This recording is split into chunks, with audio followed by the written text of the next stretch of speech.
ኦኬ አሁን ደግሞ የምናየው እንዴት አድርገን የመስሪያ ቤታችንን የመተዳደሪያ ደንብ ማለት ነው መቀጮ ለዲሲፕሊን ጥፋት ሲያጠፉ ሰራተኞች የሚቀጡበትን ደንብ እንዴት አድርገን ወደ ውምስ እንመዘግባለን የሚለው ነው። ያለ ማድረግ መጀመሪያ ኤችአር ማኔጅመንት የሚለውን እናሰፋለን። ከዛ ኮንፊግሬሽን ውስጥ እንገባለን። ዘን ሴቲንግ የሚለውን ከተጫን በኋላ ዲሲፕሊን የሚል ነገር እናገኛለን። ዲሲፕሊን ማለት ያው ጥፋት ሳጠፋ አንድ ሰራተኛ የሚቀጣበት ነው። ብዙ ጊዜ በየመስሪያ ቤቱ የቃል ማስጠንቀቂያ ይባላል፣ በደብዳቤ ማስጠንቀቂያ ይባላል። ተጨማሪ ደግሞ የደሞዝ ቅጣት አለ። እቃ ካጠፋ ያጠፋውን እቃ የሚከፍልበት አለ። እነዚህን ሁሉ ሰራተኛውን ለመቅጣት መጀመሪያ ህጎቹ ውምስ መመዝገብ አለባቸው ማለት ነው። ያለ ማድረግ ነው እዚህ ጋር የመጣ ነው። ስለዚህ ኤችአርን እናሰፋለን። ከዛ ኮንፊግሬሽን፣ ከዛ ሴቲንግ፣ ከዛ ዲሲፕሊን የምትለውን እንጫናለን። ከዛ እዚህ ጋር የምናየው አድ የሚል አለ። አድ የሚለውን ስንጫነው ምን የሚል አለ? ካታጎሪ ኔሙን ጻፍላል። የቅጣቱን ካታጎሪ ጻፍላል። ብዙ ጊዜ 1 2 3 እየተባለ ነው የሚያዘው ዶክመንት ላይና አንድ እንበለን ካታጎሪ በካታጎሪ አንድ ስር ያሉ ዲሲፕሊኖችን ስለምንመዘግብ ማለት ነው። አንድ የሚለውን እንደተጫነው ቀጥታ ከፊት ለፊቱ ስሪ ዶት ይመጣል። በአንድ ካታጎሪ ስር ያሉት ኬዞችን ለመክተት ማለት ነው። በልክ ስሪ ዶቱን ስንጫን አድ የምትል በተን ትመጣለች። ከዛ እዚህ ጋር ኬዙን አስገባ ይላል። ለምሳሌ ሳምፕል ኬዝ ብዬ ያስኳቸው አሉ። እስቲ እነሱን እንጠቀማቸው። እዚህ ጋር ስንመጣ ሁለት ኬዞችን ይዣለሁ። ጉዳያን ዘግይቶ መምጣት ነው። ሁለተኛው ደግሞ በስራ ቦታ ላይ ያለ እንቅስቃሴ ነው። እስቲ እንመዝግባቸው።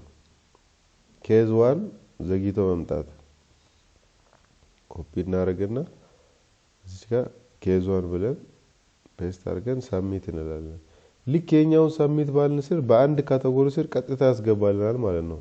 ኬዝ 1 ስር በኬዝ 1 ስር ያሉ መቀጫዎችን እንከታለን ማለት ነው። ቀጥታ በኬዝ 1 ስር ያሉ መቀጫዎችን አድ ፔናልቲ በሚለው ተጠቅመን እናስገባለን ማለት ነው። በኬዝ 1 ስር ምን አለ? ለሰራተኛው በቃል ማስጠንቀቂያ ይሰጣል። ለሰራተኛው የተጻፈ ማስጠንቀቂያ ይሰጣል። ሶስተኛው የ10 ቀን ደሞዝ ይቀጣል። እነዚህን መቀጫዎችን እንመዘግባለን ማለት ነው። ኮፒ አድ ፔናልቲ ስራው የቃል ማስጠንቀቂያ ስለሆነ ምንም አይነት የደሞዝ ቀን ደሞዝ የሚቀጣበት የለም።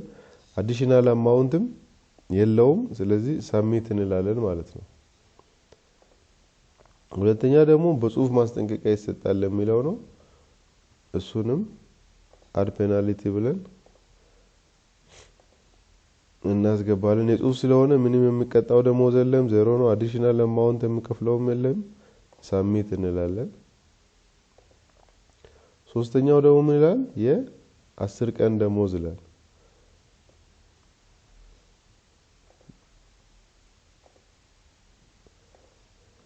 የ10 ቀን ደሞዝ ስለሚል እዚህ ጋር ህጉ ቀጥታ የ10 ቀን ደሞዝ ነው። ከዚህ እስከዚህ የሚል ቢሆን ከዚህ እስከዚህ እንላለን። ቀጥታ 10 ቀን ደሞዝ ስላለ ከ10 እስከ 10 ቀን ደሞዝ ይቀጣል ማለት ነው። በኋላ ሰራተኛው ጥፋት አጥፍቶ በዚህኛው ህግ የሚቀጣ ከሆነ ልክ የኛውን ህግ አፕላይ ሲደረግ ከሰራተኛው ላይ የስንት ቀን ደሞዝ ይቆርጣል?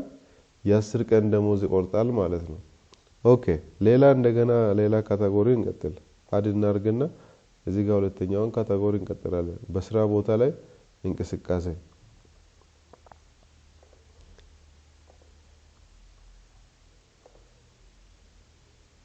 በዚህ በሁለተኛው ካታጎሪ ስር ያሉ መቀጫዎችን ከዛ እናስገባለን ማለት ነው። ለምሳሌ እኛውን እናስገባ 4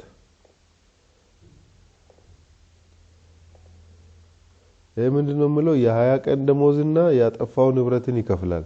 የ20 ቀን ደሞዝ ለምለው እዚህ ጋር 20 እንላለን። ከ20 እስከ 20 ያጠፋው ንብረት ደግሞ ይገመትና ለምሳሌ በማኔጅመንት ተወስኖ ለምሳሌ አንድ ትልቅ ማሽን ቢሰብርና 300 ሺህ ብር የሚሸጥ ቢሆን 300 ሺህ ብሩን ይክፈል ተብሎ ከተወሰነ አዲሽናል አማውንት በኋላ ሰራተኛው ሲቀጣ ይሞላል ማለት ነው።